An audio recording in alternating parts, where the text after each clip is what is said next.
Hello, dear students. Welcome to the official YouTube channel of the Home Academy. Home Academy YouTube channel में आप सभी का हम welcome करते हैं. If you like our video, do share with your friends and do not forget to subscribe the Home Academy YouTube channel. Also, press the bell icon so that you get notification of every video whenever we upload. तो आज की video में हम पढ़ने वाले एक बहुत ही important chapter जो कि फिजिक्स से रिलेटेड है, इलेक्ट्रिसिटी से. तो बहुत इंपॉर्टेंट सब्जेक्ट है आपके एग्जामिनेशन के लिए. तो यहाँ पर हम जानने वाले हैं इलेक्ट्रिसिटी के बारे में. तो इस चैप्टर से जो है क्वेश्चन जो है आपके एग्जामिनेशन में जो है वो पूछे जाएंगे. ठीक है, पहले भी पूछे गए हैं, आज आगे भी जो है फ्यूचर में भी पूछे जाएंगे. तो सबसे पहले हम जानेंगे जो ये इलेक्ट्रिसिटी होता है ये होता क्या है. तो इलेक्ट्रिसिटी जो है इसके बारे में जानेंगे. देखिए, इलेक्ट्रिसिटी जो है एक ऐसी ब्रांच है फिजिक्स की जिसमें हम स्टडी करते हैं किसके बारे में, इलेक्ट्रिकल चार्जेस के बारे में स्टडी करते हैं. और ये जो इलेक्ट्रिकल चार्जेस होते हैं ये या तो रेस्ट में होंगे और या तो ये मोशन में होंगे. तो इलेक्ट्रिकल चार्जेस होते क्या इनके बारे में अभी हम पढ़ लेंगे. तो अगर इलेक्ट्रिकल चार्जेस रेस्ट में होंगे तो हम उसे इलेक्ट्रोस्टैटिक्स कहते हैं. और अगर यही इलेक्ट्रिकल चार्जेस मोशन में होंगे तो हम उसे करंट इलेक्ट्रिसिटी कहते हैं. तो हम उसकी स्टडी जो है करंट इलेक्ट्रिसिटी में पढ़ेंगे.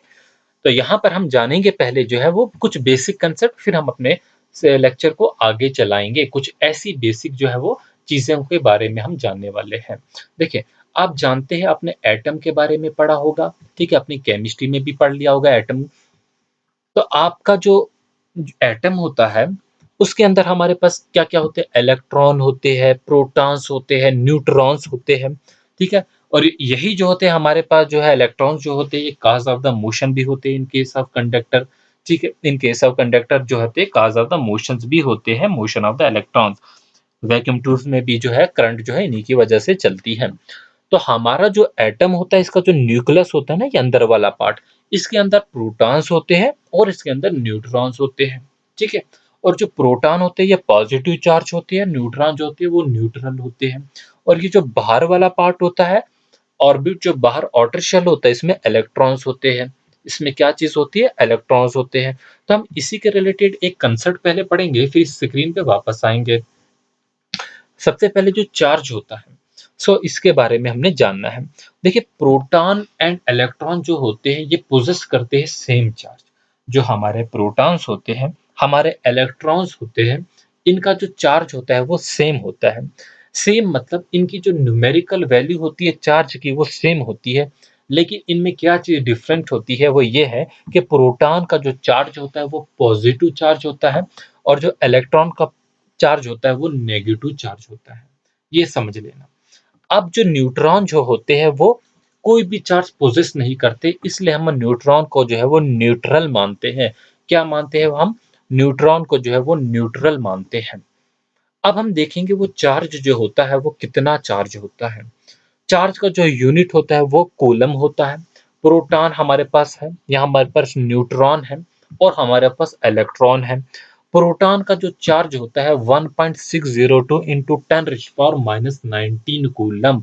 कितना चार्ज होता है इनका, 1.602 इंटू 10⁻⁻19 कूलम. और ये जो चार्ज होगा ये प्लस में होगा, यानी कि ये पॉजिटिव होगा. अब आपके लिए जो है कॉम्पिटिटिव एग्जामिनेशन में डायरेक्टली क्वेश्चन आ जाता है कभी कभी, सिंपल सा क्वेश्चन कि इलेक्ट्रॉन का मास कितना है, इलेक्ट्रॉन का चार्ज कितना है, प्रोटॉन का मास कितना है, प्रोटॉन का चार्ज कितना है. तो वो वैल्यू जो है ये आपको न्यूमेरिकल वैल्यू याद करनी होगी. प्रोटॉन की वैल्यू कितनी है, 1.602 इंटू 10⁻⁻19 कूलम जो है वो प्रोटॉन का चार्ज है. और यहीं पर अगर हम न्यूट्रॉन का देखेंगे तो वो जीरो होगा, वो न्यूट्रल है. और यहाँ पर हम जो है वो देखेंगे किसके बारे में, जो तो यहीं पर हम याद रखेंगे जो इलेक्ट्रॉन का चार्ज है वो भी 1.602 इंटू 10⁻⁻19 कूलम है. लेकिन इसका जो ये जो है ये नेगेटिव है. ठीक है, प्रोटॉन का पॉजिटिव है और इलेक्ट्रॉन का वो है वो नेगेटिव है. चार्ज की वैल्यू न्यूमेरिकल वैल्यू सेम है बट इनमें पॉजिटिव और नेगेटिव का डिफरेंस है. अब आपके पास क्वेश्चन पूछा जाता है मास जो है वो इलेक्ट्रॉन का कितना है, प्रोटॉन का कितना है और न्यूट्रॉन का कितना है. तो मास जो होता है वो इलेक्ट्रॉन और जो है हमारा प्रोटॉन जो है उसका मास जो है वो क्या होता है, वो बराबर होता है, ऑलमोस्ट जो है वो सिमिलर होता है, ठीक है? बहुत कम फ़र्क होता है इसमें प्रोटॉन का और किसका, हमारे पास जो है वो न्यूट्रॉन का, ठीक है? अब यहाँ पर जो है हम देखेंगे होता कितना है, इलेक्ट्रॉन का जो मास होता है अगर केजी में पूछा गया, किलोग्राम में पूछा गया तो 1.67 इंटू 10⁻⁻27 होता है। प्रोटॉन का जो है वो कितना होता है, 1.67 इंटू 10⁻⁻27 होता है। और न्यूट्रॉन का कितना होता है, 9.11 इंटू 10⁻31 केजी होता है। देखिए कभी कभी क्वेश्चन जो है केजी की जगह आपको ग्राम में पूछा जाएगा, आपको इसकी वैल्यू एएमयू में, एटॉमिक मास यूनिट में पूछी जाएगी, तो वो भी आपको पता होनी चाहिए। तो प्रोटॉन की वैल्यू जो है, मास की वैल्यू जो है इन टर्म्स ऑफ ग्राम कितनी होती है, 1.6727 इंटू 10⁻⁻24। न्यूट्रॉन की कितनी होती है, 1.6750 इंटू 10⁻⁻24। और इलेक्ट्रॉन की होती है 9.11 इंटू 10⁻⁻28 ग्राम। और यही वैल्यू एटॉमिक मास यूनिट में पूछी जाए तो प्रोटॉन की 1.007316 होगी, न्यूट्रॉन की 1.008701 होगी, और जो इलेक्ट्रॉन की होगी 000549। तो यहाँ से हम देख सकते हैं जो एटॉमिक मास यूनिट जो है वो प्रोटॉन की वैल्यू जो है वो ज्यादा है। तो ये तो था कुछ बेसिक कंसेप्ट। अब हमने यहाँ पर एक प्रॉपर्टीज पढ़नी है, चार्जेस की कौन कौन सी प्रॉपर्टीज होती हैं। आप बचपन से सुने होंगे एक बात कि लाइक चार्ज रेपल होता है, अनलाइक चार्ज जो है वो अट्रैक्ट करता है एक दूसरे को। तो क्या होगा, जो लाइक चार्ज होते हैं, लाइक चार्ज का मतलब क्या होता है, लाइक मतलब एक जैसे, यानी तो दोनों पॉजिटिव चार्ज होंगे या दोनों नेगेटिव चार्ज होंगे। अगर दोनों पॉजिटिव चार्ज होंगे, जैसे कि यहाँ पर मैंने आपको शो किया है, दोनों पॉजिटिव है या दोनों नेगेटिव है, तो इस केस में क्या होगा, ये एक दूसरे को क्या करेंगे, रेपल करेंगे, एक दूसरे से दूर भागेंगे। ये इस साइड को जा रहा है और ये इस साइड को जा रहा है। तो यहाँ पर अब दोनों नेगेटिव है तो ये भी एक दूसरे से क्या करेंगे, दूर भागेंगे। लेकिन जो चार्जेस है, एक पॉजिटिव होगा एक नेगेटिव, मतलब अपोजिट चार्जेस होंगे, तो जिसे हम अनलाइक चार्जेस कहते हैं, ये एक दूसरे को अट्रैक्ट करेंगे, क्या करेंगे, अट्रैक्ट करेंगे, एक दूसरे की तरफ जो है खींचे आएंगे। तो यहीं पर हमने कूलम के बारे में पढ़ा कि चार्ज का एक यूनिट है वो कूलम है। इलेक्ट्रिक चार्ज का जो यूनिट होता है वो इलेक्ट्रॉन नहीं होता, वो क्या होता है, वो कूलम होता है। तो क्यों होता है आगे हम पढ़ेंगे। देखो तो याद रखेंगे पहले, it is the SI unit of the charge. SI unit of the charge क्या होता है, कूलम होता है। सो वन कूलम जो होता है, अगर हम उसे डिफाइन करना चाहे तो वन कूलम को तो हम कैसे डिफाइन करेंगे, तो वन कूलम जो है उतना चार्ज होता है। One coulomb is defined as the amount of the charge which repels an equal and similar charges. जो क्या करता है, रिपेल करता है इक्वल और सिमिलर चार्जेस को जो है वो रेपेल करता है। वन कूलम जो होता है, it is defined as the amount of charge, उतना अमाउंट होता है ये चार्ज का जो एक दूसरे को क्या करता है, रेपेल करता है by an amount, by equal and similar charges, किसके, इक्वल और सिमिलर चार्जेस से जो है रेपेल करता है। और इसमें जो है वो फोर्स का यूज किया जाता है, 9 × 10⁹ न्यूटन की फोर्स से एक दूसरे को जो है वो रेपेल करता है। बट चार्जेस जो होंगे, एक चार्ज अगर इधर होगा तो दूसरा चार्ज जो होगा वो इधर होगा, इन दोनों चार्जेस को है वो रेपेल करेगा, लेकिन इनके बीच का जो डिस्टेंस होगा वो 1 मीटर होगा।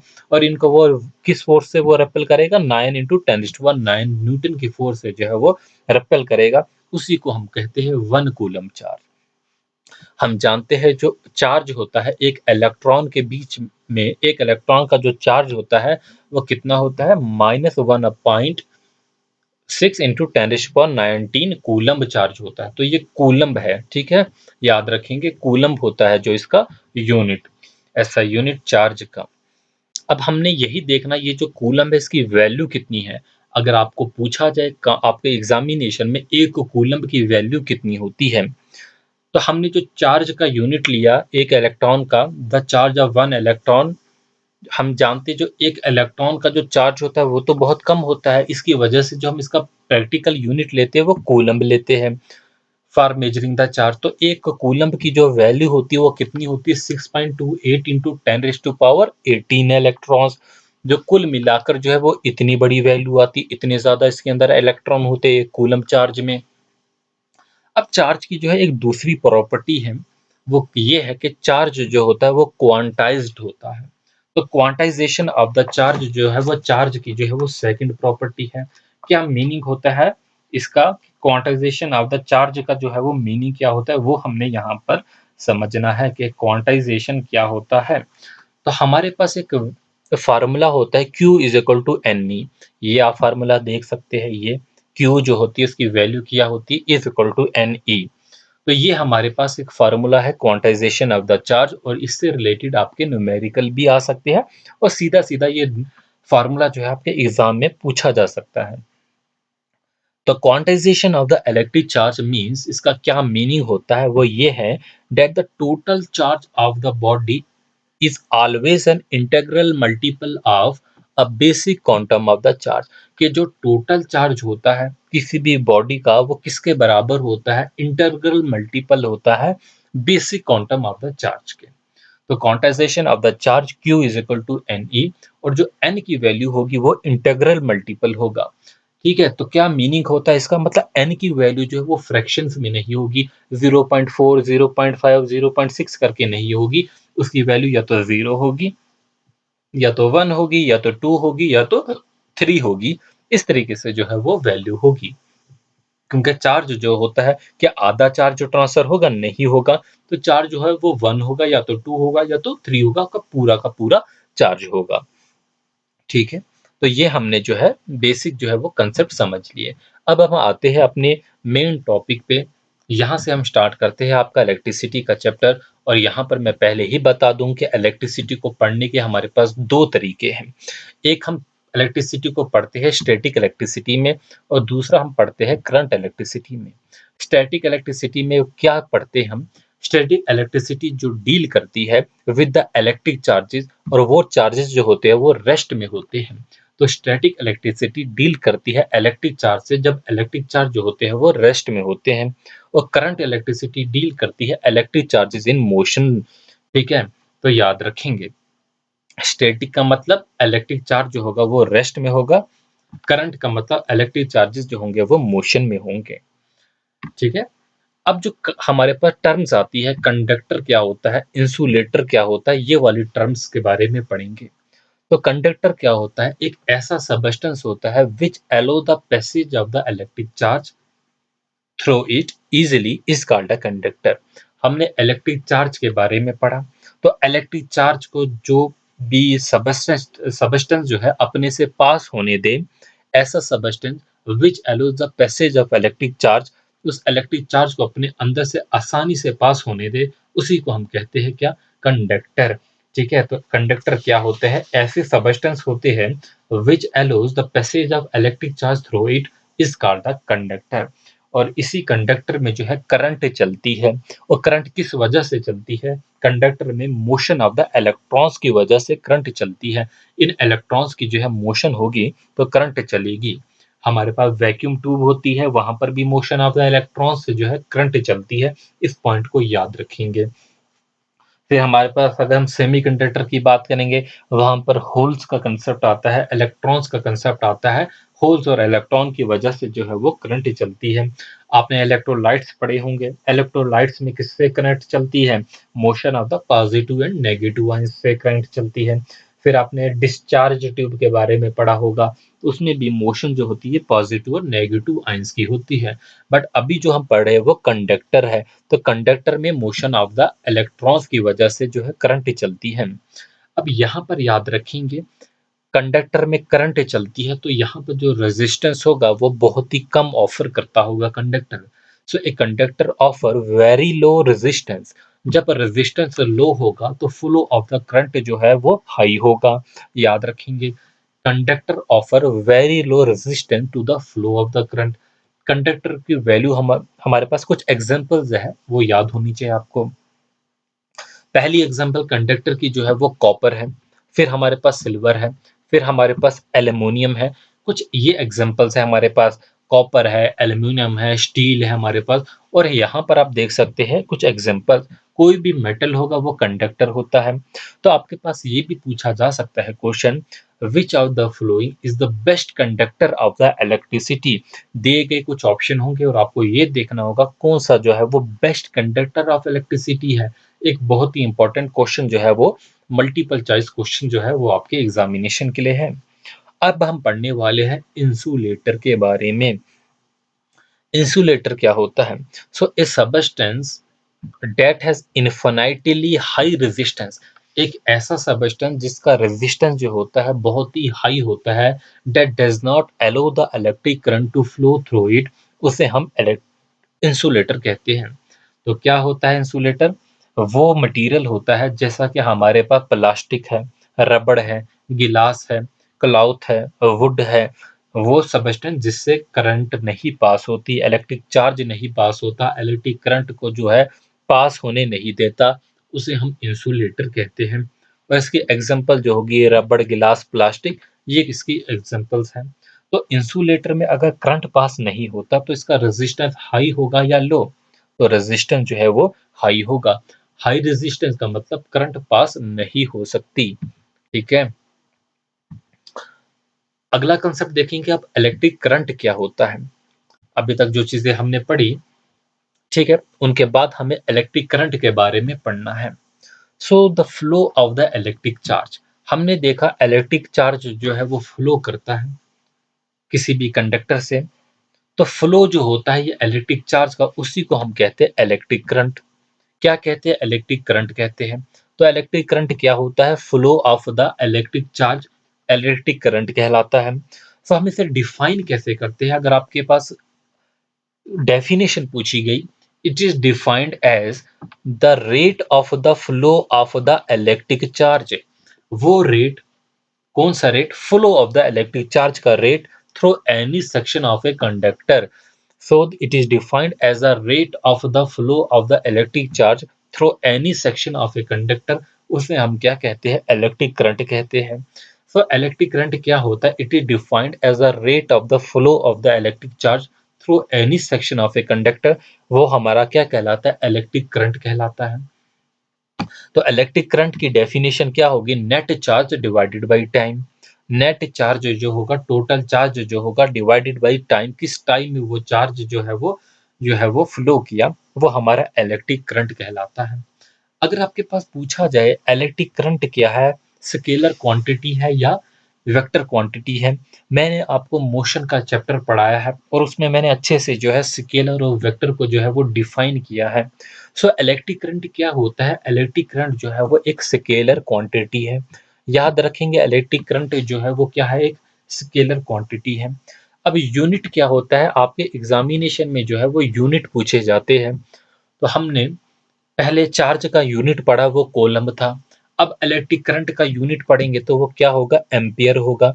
तो एम्पियर जो होता है वो क्या होता है? एसआई यूनिट होता है करंट का। करंट का एसआई यूनिट जो होता है वो क्या होता है? एम्पियर होता है। So if one coulomb of the charge flow through any section of a conductor, अगर एक कॉलम का जो चार्ज है वो फ्लो करेगा किसी भी सेक्शन ऑफ ए कंडक्टर से 1 सेकंड में, then the current through it is called 1 ampere. तो क्या होगा? ये हमारे पास बच्चे एक कंडक्टर है। क्या है हमारे पास? ये नीचे आप रॉड देख रहे हैं, ठीक है, ये हमारे पास जो है एक सेक्शन है, एक कंडक्टर है, कोई भी कंडक्टर है, कोई भी मेटल रॉड समझ लीजिए। तो अगर इसके अंदर से एक कॉलम का चार्ज फ्लो करेगा 1 सेकंड में, if one coulomb of charge flow through any section of a conductor in 1 second, then the current through it is said to be 1 ampere. तो एक कॉलम चार्ज जो होगा, एक कॉलम चार्ज जो है 1 second में अगर एक सेक्शन से जो है फ्लो करता है, तो हम उसे क्या कहते हैं? हम उसे क्या कहते हैं? एम्पियर कहते हैं। तो एम्पियर क्या होता है? वो यूनिट होता है, एसआई यूनिट होता है करंट का। अब बात होती है direction of the electric current. जो ये इलेक्ट्रिक करंट फ्लो करता है, इसकी डायरेक्शन क्या होती है? तो आप देखेंगे, ये मैंने फिगर बनाई है, अगर आपको क्लियरली विजिबल होगी। तो इलेक्ट्रिक करंट की वही डायरेक्शन होती है जो पॉजिटिव चार्ज की डायरेक्शन होती है, और नेगेटिव चार्ज यानी कि इलेक्ट्रॉन की डायरेक्शन अपोजिट होती है। सो कह सकते हैं हम direction of the electric current is same as the direction of the positive charge. Direction जो होती है बच्चे इलेक्ट्रिक करंट की, वो सेम होती है, वही डायरेक्शन होती है जो पॉजिटिव चार्ज की डायरेक्शन होती है, और अपोजिट होती है किसकी डायरेक्शन से, नेगेटिव चार्ज की डायरेक्शन से अपोजिट होती है। इस बात को याद रखेंगे, मल्टीपल चॉइस क्वेश्चन में पूछा जाएगा। Direction of the electric current is, नीचे ऑप्शन दिए गए होंगे, same as positive charge, same as negative charge, opposite to the positive charge, opposite to the negative charge. इस तरीके से ऑप्शन बनाए जाएंगे। तो हम जानते हैं it is same as that of the positive charge and opposite to the negative charge. इस बात को हम याद रखेंगे। चलते हैं आगे। अब हम चलते हैं इलेक्ट्रिक सर्किट के बारे में पढ़ेंगे। क्या इलेक्ट्रिकल सर्किट्स क्या होते हैं। आप देखते हैं आपके घर में जो है बहुत से इलेक्ट्रिकल सर्किट लगे होंगे। सबसे पहले सर्किट जहां पर भी लफ्ज आता है तो यहाँ पर आपके पास जो है वो एक क्लोज पाथ होना चाहिए। So the close path along which electric current flow is called an electric circuit. हमारे पास एक क्लोज पाथ होता है, ठीक है। ये हमारे पास देखिए एक इलेक्ट्रिकल सर्किट बनाया है। ये आपके पास एक बैटरी जो है वो सेल लगा हुआ है। इस सेल के बारे में हम देखेंगे नीचे जो है, यहाँ पर ये पूरी वायरिंग जो है, यहाँ से तारों से जो है पूरा जो है एक बल्ब लगा दिया गया है। ये इस बल्ब लगाने के बाद हम कह सकते हैं कि ये लोड यानी कि बल्ब लगा है और ये पूरा जो है वो क्लोज सर्किट बन गया है, कहीं से भी ओपन नहीं है। तो यहाँ पर हमने कहीं स्विच तो लगाया ऑन ऑफ करने के लिए, ठीक है। तो इलेक्ट्रिक सर्किट की पहली शर्त ये होनी चाहिए कि वो क्लोज्ड पाथ होगा। क्या होगा, एक क्लोज पाथ होगा। सो द इलेक्ट्रिक सर्किट जो होगा वो एक क्लोज पाथ होगा along which an electric current flow, जहां से एक इलेक्ट्रिक करंट जो है वो फ्लो करेगा, उसी को हम कहेंगे इलेक्ट्रिक सर्किट। क्या कहेंगे, इलेक्ट्रिक सर्किट कहेंगे। कन्वेंशनली अगर हम बात करते हैं जो डायरेक्शन ऑफ द मोशन होती है पॉजिटिव चार्ज की, हमने देखा जो पॉजिटिव चार्ज की जो डायरेक्शन होती है वही डायरेक्शन रहती है किसकी, करंट की। आप देखेंगे यहाँ पर इलेक्ट्रॉन्स की जो डायरेक्शन ऑफ इलेक्ट्रॉन्स जो है वो यहाँ से इलेक्ट्रॉन चल रहे हैं, ठीक है। और direction of the electric current जो है वो ये है ऊपर, ठीक है। ये ऐसे डायरेक्शन जो है वो अपोजिट डायरेक्शन में जो है वो करंट चलेगा, इलेक्ट्रॉन्स की अपोजिट डायरेक्शन में करंट चलेगा। So the direction of the conventional current is opposite to that of the negative charge, ये हमने बात पढ़ी। अब मैं आपको एक इलेक्ट्रिकल सर्किट दिखाता हूँ। ये हमारे पास एक इलेक्ट्रिकल सर्किट है, ठीक है। आपने भी जो है अपनी लैब में जो है वो प्रैक्टिकल अटेम्प्ट किए होंगे। आपने जो है कुछ सर्किट भी जो है अपने क्लासेस में जो है वो भी बनाए होंगे। तो यहाँ पर देखेंगे हम एक इलेक्ट्रिकल सर्किट है, एक सिंपल इलेक्ट्रिकल सर्किट है। देखिए यहाँ पर जो है कुछ इंस्ट्रूमेंट्स लगे हैं। अभी मैं आपको इसका नाम नहीं बोल रहा हूँ, बट ये दिखाना चाहता हूँ कि इनके बीच में वायरिंग है और वायरिंग से जो है ये क्लोज किया गया है, ठीक है। क्लोज किया गया है। कभी जो है टाइम मिलेगा फ्यूचर में आपके एग्जामिनेशन के बाद जो है मैं आपको सर्किट्स बनाना जो अपने चैनल पे कुछ प्रोजेक्ट बनाना सिखाऊंगा, ठीक है। कुछ सर्किट बनाना सिखाऊंगा, रोबोटिक्स की जो है प्रोग्रामिंग, वो सर्किट्स आपको दिखाऊंगा, बहुत सी चीजें मैं आपको फ्यूचर में सिखाऊंगा। तो यहाँ पर जो देखेंगे हम पोटेंशियल डिफरेंस, एक नई टर्म है यहाँ पर कि पोटेंशियल डिफरेंस क्या होता है, ठीक है। So the work done per unit charge in taking a charge, sorry, work done per unit charge, work done per unit charge जो होता है वो हमारा पोटेंशियल डिफरेंस होता है। तो पोटेंशियल डिफरेंस को हम किससे डिनोट करते हैं, वी से डिनोट करते हैं। ये क्या होता है, work done divided by the charge. तो ये हमारे पास वर्क डन है और चार्ज को हम बच्चे क्यू से डिनोट करते हैं, ठीक है। किससे डिनोट करते हैं आप देखेंगे, वी जो है पोटेंशियल डिफरेंस है किसके बराबर होता है, डब्ल्यू अपॉन क्यू। डब्ल्यू जो होता है वो वर्क डन होता है, पर क्यू जो होता है चार्ज होता है। So in taking a charge from one point to the another point is known as potential difference। Charge को एक पॉइंट से लेना दूसरे पॉइंट तक लेने को जो है पोटेंशियल डिफरेंस कहते हैं। तो वो वर्क डन, कितना वर्क डन करना पड़ेगा, ठीक है, चार्ज को एक पॉइंट से लेने से दूसरे पॉइंट तक पहुंचाने तक, उसी को हम कहते हैं वर्क पोटेंशियल डिफरेंस। आप देखिए आपके पास एक सेल है, आपके पास एक बैटरी है, उसमें एक पॉजिटिव चार्ज होता है जो कि हाई पोटेंशियल होता है, एक नेगेटिव चार्ज होता है जो कि लो पोटेंशियल पे होता है। और अगर हम उसके साथ एक बल्ब लगा देते हैं तो एक सर्किट तो बन गया। अब जो है इस बल्ब को ग्लो करना है, और ग्लो कैसे होगा, जब चार्ज की जो है वो मूवमेंट होगी, ठीक है, यहाँ पर मोशन जब होगी इलेक्ट्रॉन्स की। अब हमें चार्ज को जो है वो फ्लो कराना होता है। तो उस फ्लो कराने के वक्त में जो वर्क डन जरूरत पड़ती है पर यूनिट चार्ज, वो डब्ल्यू की जो जरूरत पड़ती है, कितना काम करना पड़ेगा चार्ज को फ्लो करने के लिए पर यूनिट चार्ज, उसी को हम कहते हैं पोटेंशियल डिफरेंस। क्या कहते हैं हम उसे? पोटेंशियल डिफरेंस बच्चे कहते हैं। ठीक है। सो द यूनिट अगर पूछा जाए पोटेंशियल डिफरेंस का, तो वो सिंपली वोल्ट वी होता है। तो हम डिफाइन कर सकते हैं 1 वोल्ट को, कि 1 वोल्ट क्या होता है। आप जानते हैं वर्क डन जो होता है इसका यूनिट जो है वो जूल होता है। ठीक है, क्या होता है? जूल्स होता है। और जो हमारे पास क्यू चार्ज होता है इसका यूनिट अभी हम पढ़े कॉलम्ब होता है, कूलम्ब होता है। सो हम डिफाइन कर सकते हैं 1 वोल्ट को। 1 volt is defined as the potential difference between 2 points. Potential difference 2 points का, सपोज ये एक पॉइंट है और ये एक पॉइंट है, तो इन 2 पॉइंटों के बीच में जो पोटेंशियल डिफरेंस है, if 1 joule of work is done to move 1 coulomb of the charge, कि 1 जूल वर्क डन करना पड़ेगा एक कॉलम चार्ज को मूव करने के लिए, उसी को हम कहते हैं 1 पोटेंशियल डिफरेंस। तो 1 यूनिट पोटेंशियल डिफरेंस आपको क्लियर हो गया होगा। ठीक है, जिसे हम 1 वोल्ट पोटेंशियल डिफरेंस को अब हम डिफाइन कर सकते हैं। सो 1 वोल्ट जो है वो पोटेंशियल डिफरेंस क्या होता है? The potential difference between 2 points in an electrical circuit. किसी भी इलेक्ट्रिकल सर्किट के 2 पॉइंटों के बीच में, ठीक है, जो पोटेंशियल डिफरेंस होता है वो 1 वोल्ट तब होता है जब 1 जूल वर्क करना पड़ेगा एक यूनिट पॉजिटिव चार्ज को जो है वो मूव करने के लिए एक कॉलम से। ठीक है, एक पॉइंट से लेके दूसरे पॉइंट से मूव करने के लिए। अब यहाँ पर हमने बात की पॉजिटिव चार्ज, नेगेटिव चार्ज अभी नहीं बोला। देखिए, आप जानते हैं जो वाटर फ्लो करता है वो कहाँ से फ्लो करता है? हाई लेवल से लो लेवल तक। तो हाई पोटेंशियल किसका है? पॉजिटिव चार्ज का। लो पोटेंशियल किसका है? नेगेटिव चार्ज का। तो पॉजिटिव चार्ज जो है वो इलेक्ट्रिक करंट भी फ्लो करता है कहाँ से? हाई पोटेंशियल से टू द लो पोटेंशियल। ठीक है, इलेक्ट्रिक करंट भी जो है वो हाई पोटेंशियल से लो पोटेंशियल से जो है वो की तरफ मूव करता है। तो यहीं पर बोला पॉजिटिव चार्ज को जो है वो मूव करना पड़ता है। ठीक है, तो इलेक्ट्रिकल सर्किट तो हमने पढ़ लिया, बट अब हम सर्किट डायग्राम्स देखेंगे कि सर्किट डायग्राम क्या होती है। देखिए, circuit diagram, we know that electrical circuit is a continuous path. हमने अभी तक ये पढ़ा कि इलेक्ट्रिकल सर्किट जो होता है वो एक कंटिन्यूअस पाथ होता है।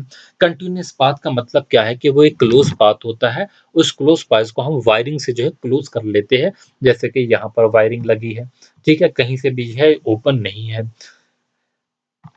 तो कॉन्सिस्टिंग ऑफ, इसके अंदर क्या क्या होता है? एक इलेक्ट्रिकल सर्किट के अंदर सबसे पहली बात, इसमें एक सेल होता है। क्या होता है? एक सेल होता है। मैं आपको दिखा देता हूँ, ये कर्सर भी खराब है। एक सेल होता है, जैसे कि आपको यहाँ पर एक सेल दिख रहा है। उसके बाद एक स्विच होता है जो कि प्लग की है। ऑन ऑफ करने के लिए आपके पास एक स्विच होगा। उसके बाद इलेक्ट्रिकल कंपोनेंट लगा होगा, ये एक इलेक्ट्रिकल कंपोनेंट लगा है। और एक कनेक्टिंग वायर्स है, ये आपके पास कनेक्टिंग वायर्स, ये आपके पास जो है वो कनेक्टिंग वायर्स है। तो ये आप देखेंगे यहाँ से यहाँ तक जो है वो कनेक्टिंग वायर्स है। तो आपके पास जो है वो स्विच लगा है, आपके पास सेल लगा है, और कोई भी जो है आपके पास इलेक्ट्रिकल कंपोनेंट है। तो ये बेसिकली एक डायग्राम होती है, सर्किट डायग्राम जिसे कहते हैं हम। So electric circuit can be represented conventionally through a circuit diagram. तो electric circuit को हम conventionally represent करते हैं किससे? Conventionally through a circuit diagram से हम उसे represent करते हैं। तो एक डायग्राम क्या होता है? डायग्राम क्या इंडिकेट करता है? It a diagram which indicate how different component in a circuit have to be connected by using symbols for different electrical component is called a circuit diagram. अब यही जो सर्किट डायग्राम है ये show करती है कि हम जो भी अपने इलेक्ट्रिकल, जो भी हमने सर्किट बनाया, हम उसको डायग्रामेटिकली रिप्रेजेंट करते हैं। जैसे मैंने यहाँ पर सेल लगाया, तो डायग्राम में हम ऐसे पॉजिटिव नेगेटिव दिखाएंगे। ये जो है बड़ी लाइन जो होगी वो पॉजिटिव होगी, जो हाई पोटेंशियल शो करती है, और इस तरीके से नेगेटिव लाइन जो है वो शो करती है। बीच में कहीं हम जो है वो स्विच लगा देंगे, और नीचे जो हम अपना कोई भी इलेक्ट्रिकल कंपोनेंट लगाएंगे, जिसको डायग्रामेटिकली हम ऐसे रिप्रेजेंट करते हैं। तो ये जो है आपको बेसिक इलेक्ट्रिकल सर्किट डायग्राम जो है वो बनानी आनी चाहिए। ठीक है, कभी-कभी अगर आपके पास क्वेश्चन जो है वो सर्किट डायग्राम से दे दिया जाए आपके कॉम्पिटिटिव एग्जामिनेशन में, तो कैसे सॉल्व करेंगे वो चीज़ें भी हम जानेंगे। अब हमारे पास आपके लिए जो है इम्पोर्टेंट क्वेश्चन जो है वो स्टार्ट हो जाते हैं। छोटी-छोटी टर्म्स हैं यहाँ पर और इन टर्म्स से जो है आपके लिए मल्टीपल चॉइस क्वेश्चन बनेंगे। सबसे पहला जो है वो गैल्वेनोमीटर। तो यहाँ पर हमें गैल्वेनोमीटर के बारे में जानकारी होनी चाहिए, एमीटर के बारे में जानकारी होनी चाहिए, हमें वोल्टमीटर के बारे में जानकारी होनी चाहिए। तो सबसे पहला जो टर्म है वो गैल्वेनोमीटर है। आप अपनी लेबोरेटरी में गए होंगे और आपने जो है गैल्वेनोमीटर ज़रूर देखा होगा। देखिए ये है हमारे पास गैल्वेनोमीटर। बाहर से तो शेपेस वालों की सेम लगती है, बट इसके बीच में जो है वो जी लिखा गया है, तो ये गैल्वेनोमीटर है। तो गैल्वेनोमीटर जो है वो एक ऐसा डिवाइस है that is used to detect the small electrical current और मेजर इट्स मैग्नीट्यूड। तो बेसिकली जो है गैल्वेनोमीटर जो है इलेक्ट्रिकल करंट नहीं बल्कि जो है वोल्टेज को भी जो है वो जो है डिटेक्ट करता है। क्योंकि हम पढ़ेंगे आगे आपके गैल्वेनोमीटर को हम कैसे एमीटर में बनाते हैं, इसी गैल्वेनोमीटर को कैसे जो है वो हम वोल्ट मीटर में बनाते हैं। तो गैल्वेनोमीटर जो है एक ऐसा डिवाइस है that is used to detect the electrical current और इट्स और मेजर इट्स मैग्नीट्यूड। तो यहीं पर याद रखेंगे एक गैल्वेनोमीटर एक ऐसा इंस्ट्रूमेंट होता है which is used to measure the current. खाली बट करंट नहीं, ये वोल्टेज भी मेजर कर सकता है एज पर द रिक्वायरमेंट, जब कभी इसकी रिक्वायरमेंट होगी। तो याद रखेंगे एक galvanometer is an instrument used to measure the current और voltage as per the requirement. अगर करंट मेजर करने के लिए लगाया तो करंट करेगा, वोल्टेज के लिए अगर हम सर्किट ऐसा बनाएंगे तो वोल्टेज ही मेजर करेगा। तो यहाँ पर याद रखेंगे the current and it's intensity is usually indicated by a magnetic needle movement. तो यहाँ पर आप एक निडल देखेंगे, ये जो निडल है ये मैग्नेटिक निडल है। ठीक है, तो ये जो करंट की और उसकी इंटेंसिटी शो करता है वो यूजुअली जो इंडिकेट करता है मैग्नेटिक नीडल्स की मूवमेंट से जो है वो इंडिकेट करता है, और that of a coil in a magnetic field. तो मैंने यहाँ पर जो है आपके लिए जो है मैग्नेटिक फील्ड वाली ही जो है वो पिक्चर जो है लगाई है। यहाँ पर देखिए ये हमारे पास साउथ नॉर्थ मैग्नेट है एक, और यहाँ पर भी साउथ नॉर्थ मैग्नेट लगा हुआ है एक। तो यहाँ पर जो है आप देखेंगे वाइंडिंग्स है मैग्नेटिक। तो एक कॉइल है जो कि इंडिकेट करेगी, ये जो कॉइल है ये इसके साथ निडल लगी हुई है, ये इंडिकेट करेगी के जो है डिटेक्ट करेगी साथ में जो इलेक्ट्रिक करंट है वो कितना है, और ये स्मॉल इलेक्ट्रिक करंट को ही डिटेक्ट करती है। ठीक है, in a magnetic field that is important part of the galvanometer. तो याद रखेंगे मैग्नेटिक फील्ड जो है वो किस में हम यूज कर रहे हैं, हम गैल्वेनोमीटर में कर रहे हैं।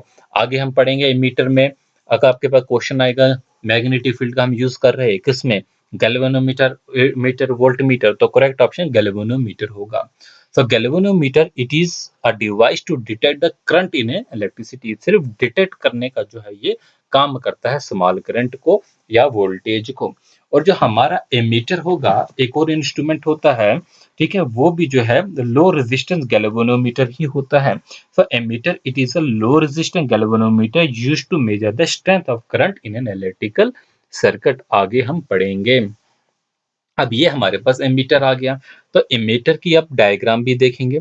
तो एमीटर भी जो है एक ऐसा इंस्ट्रूमेंट है, बीच में ए लिखा होगा, यहाँ पर भी जो है एक निडल सी देखेंगे। तो इसे सर्किट में कैसे लगाया जाता है सारा कुछ पढ़ेंगे। एमीटर है तो ये किसको मेजर करता है, it is a device to measure the current. Current को सर्किट में मेजर करता है। और याद रखेंगे सर्किट में मेजर करता है किसी भी करंट को, तो हमने इसको सर्किट में लगाना होगा, तभी तो हमने सर्किट डायग्राम पहले पढ़ी थी। अब हम इस एमीटर को सर्किट में कैसे लगाएंगे, हम इसे जो है जैसे ये हमारे पास एक सर्किट है, ये बैटरी है, ये लोड है। लोड का मतलब चाहे आप फैन लगा लो, टीवी लगा लो, कुछ भी लगा लो, कोई बल्ब लगा लो, तो उसको हम लोड कहते हैं। तो एमीटर को हमने यहाँ पर लगा लिया। तो एमीटर को जो है हमेशा सीरीज में लगाया जाता है। सो क्या होता है, it is always connected in series in a circuit. Ammeter को जो है वो सीरीज में लगाया जाता है। अब बोला था मैंने आपको एक बात, अगर रेजिस्टेंस हाई होगा तो करंट क्या होगी, ये मैंने आपको एक बात कही थी। तो एमीटर जो होता है, आइडियल एमीटर की अगर बात करता हूँ, सबसे पहली बात कि आइडियल एमीटर क्या होता है। आइडियल जो भी जिस भी चीज़ के साथ आइडियल लगा तो वो एक इमेजिनरी चीज़ होती है, ख़याली चीज़ होती है, प्रैक्टिकल नहीं होता उसका। So for an ideal emitter the impedance must be zero. याद रखेंगे, बहुत इंपॉर्टेंट पॉइंट है कि आइडियल एमिटर के लिए जो है इम्पीडेंस ज़ीरो होना चाहिए और वोल्टेज ड्रॉप जो होता है अक्रॉस द इंस्ट्रूमेंट वो भी ज़ीरो होनी चाहिए। तो एमीटर का मेन मकसद ही क्या होता है? करंट को मेजर करना। जब वोल्टेज जो है वो ज़ीरो होगी तो करंट जो होगा हमारा I जो होगा वो कितना होगा? वो मैक्सिमम होगा, ठीक है? तो हमें इसके लिए वोल्टेज को ज़ीरो करना पड़ता है। जब हम वोल्टेज को ज़ीरो करेंगे तो ही तो इसमें से करंट जो है वो क्या कर रही है? वो फ्लो करेगी, ठीक है? तो ये याद रखेंगे और यहीं पर हम ये भी याद रखेंगे जो हमारा एमीटर होता है, it is a low resistance galvanometer, ठीक है? Used to measure the strength of a current in an electrical circuit. तो अगला पॉइंट हम देख लेंगे, difference between the ammeter and the galvanometer. Ammeter और गैल्वेनोमीटर का जो है हम डिफरेंस जान लेते हैं। एमीटर क्या होता है? एक ऐसा डिवाइस होता है जो यूज किया जाता है to determine the magnitude of the current flowing in a circuit, कि करंट का क्या मैग्नीट्यूड है जो भी सर्किट में फ्लो कर रहा है, उसको जो है डिटरमाइन करने के लिए जो है एमीटर का यूज किया जाता है। गैल्वेनोमीटर क्या होता है? It is a device used to measure the strength and direction of the small current, strength and direction of the small current present in the circuit. So emitter it works with or without the presence of the magnetic field. देखिए ammeter जो है with और without the presence of magnetic field work करेगा, लेकिन जो galvanometer है it works due to the presence of the magnetic field. तो ammeter भी जो है मैग्नेटिक फील्ड से जो है वो काम कर सकता है, लेकिन गैल्वेनोमीटर उसके बगैर नहीं काम करता। So it works due to the presence of the magnetic field. तो एमीटर जो है वो मेजर करता है डायरेक्ट एंड अल्टरनेट करंट, और जो गैल्वेनोमीटर है वो मेजर करता है ओनली द डायरेक्ट करंट। अब यहाँ पर दो टर्म्स आ गई आपके पास करंट में, एक डायरेक्ट करंट क्या होता है और एक इनडायरेक्ट करंट क्या होता है। तो मैं आपको बता दूं, जो डायरेक्ट करंट होती है वो करंट होती है जिसका मैग्नीट्यूड और डायरेक्शन जो होता है वो वेरी नहीं करता। मतलब हमारे पास कोई करंट ऐसे है, ये हमारे पास एक ग्राफ है, ये हमारे पास करंट चल रही है। तो ये किस किस का है? हमारे पास टाइम और करंट का ग्राफ है। ये टाइम है, ये करंट का ग्राफ है। तो यहाँ पर जो है अगर जो करंट होगी वो आई जो होगी वो इस तरीके से चलेगी, आई इज इक्वल टू जो होगी वो कांस्टेंट होगी। तो डायरेक्ट करंट वो करंट होती है the current whose magnitude and direction does not vary with time, जो टाइम से जो है वो वेरी नहीं करता, उसे हम क्या कहते हैं? डायरेक्ट करंट कहते हैं। अब जो डायरेक्ट करंट के सोर्सेज होते हैं जो आपके घरों में, जैसे बैटरीज होती हैं, आपके पास सेल होते हैं, आपके पास डीसी डायनेमो है, ये सारे जो है वो डायरेक्ट करंट होते हैं। और यहीं पर मैं आपको बता दूंगा भी इनडायरेक्ट करंट के बारे में, जैसे हम अल्टरनेटिंग करंट कहते हैं, सॉरी अल्टरनेटिंग करंट के बारे में। अल्टरनेटिंग करंट, ये हमारे पास जो है वो करंट यहाँ से फ्लो कर रहा है, ये ऊपर की तरफ जो है वो करंट फ्लो करेगा, ठीक है? तो ये मैं टाइम की जो है वो एक्सिस बना देता हूँ। तो इस तरीके से जो चलती है करंट, ठीक है, वो हमारे पास अल्टरनेटिंग करंट होती है। तो आपने देखा ये प्लस होगा और ये जो है वो मैग्नीट्यूड नेगेटिव होगा। तो यहाँ पर जो है करंट जो है जो whose magnitude continuously changes with time, जैसे जैसे टाइम जो है वो आगे को चलेगा तो इसका मैग्नीट्यूड जो है वो कंटिन्यूसली चेंज होती रहेगा, ठीक है? पीरियोडिकली भी चेंज होगा टाइम के साथ, और पीरियोडिकली चेंजेस द डायरेक्शन, अपनी डायरेक्शन भी जो है वो चेंज करेगा। ऐसे करंट को हम क्या कहते हैं? Alternating current. एसी की एग्जांपल जो है आपके पास एसी डायनो में है ना, सॉरी यहाँ पे याद रखेंगे कि एसी डायनो में से जो है वो प्रोड्यूस किया जाता है। तो ये आपके घरों में जो है करंट जो आती है। तो यहीं पर हमने एक और बात भी, ठीक है, याद रखी। तो यहाँ पे याद रखेंगे it is less sensitive, ammeter less sensitive होता है और गैल्वेनोमीटर जो है वो मोर सेंसिटिव होता है। एमीटर जो होता है एक्यूरेट ज्यादा होता है, गैल्वेनोमीटर लेस एक्यूरेट है। और एमीटर जो है वो मैकेनिकल और इलेक्ट्रॉनिक डिवाइस दोनों है। तो एमीटर जो है वो डिजिटल भी आते हैं आज, ठीक है, तो गैल्वेनोमीटर जो है वो सिर्फ मैकेनिकल डिवाइस में आते हैं। तो यहाँ पर देखेंगे it is used in electrical circuit, और जो गैल्वेनोमीटर है it is used in the bridges and potentiometer में, ब्रिजेस में, व्हीटस्टोन ब्रिजेस में, इनमें जो है इनका यूज किया जाता है। आप कुछ यहाँ पर आप अच्छे से इनका जो है वो दोनों को कंपेयर कर सकते हैं आगे। तो देखेंगे यहाँ पर एमीटर को और गैल्वेनोमीटर को। सो ये आप दोनों जो है कंपेयर कर सकते हैं। ये हमारे पास एमीटर है, ये हमारे पास गैल्वेनोमीटर है। तो an ammeter is a measuring instrument use to measure the current in a circuit, जो करंट को जो है किसी भी सर्किट में जो है मेजर करने के लिए यूज होता है। Electric currents are measured in ampere, हम जानते हैं। Galvanometer instrument for measuring a small electric current, small का लफ्ज भूलना नहीं है, ठीक है। और a function of the current by deflection of a moving coil, या तो सिर्फ इंडिकेट डिटेक्ट करेगा, ठीक है। तो आगे चलेंगे, अब हमारी अगली टर्म जो बचती है वोल्ट मीटर, तो बहुत इंपॉर्टेंट है। देखिए वोल्ट मीटर, जैसे कि आपको इसके नाम से ही पता चल गया, वोल्ट, वोल्ट का मतलब ये वोल्टेज मेजर करेगा। क्या करेगा? वोल्टेज मेजर करेगा। अब आपके घर में जो स्टेबलाइजर होते हैं ना, ट्रांसफार्मर जो स्टेबलाइजर होता है, तो उसमें भी ये मीटर लगा होता है, वोल्ट मीटर कुछ इस किस्म का मीटर लगा होता है। आप देखते हैं उसमें छोटी-छोटी सुइयाँ होती है, इस तरीके से जो है वो लगी होती है, और एक बीच में नीडल होती है, ठीक है। तो ये देखेंगे, it is used to measure the potential difference. जो अभी हमने पोटेंशियल डिफरेंस पढ़ा, V जो हमने पढ़ा, उसी को मेजर करता है, वोल्टेज को जो है वो मेजर करता है। सो इट इज़, अब ये जो है मेजर करेगा, हम इसे भी जो है सर्किट में ही यूज करते हैं।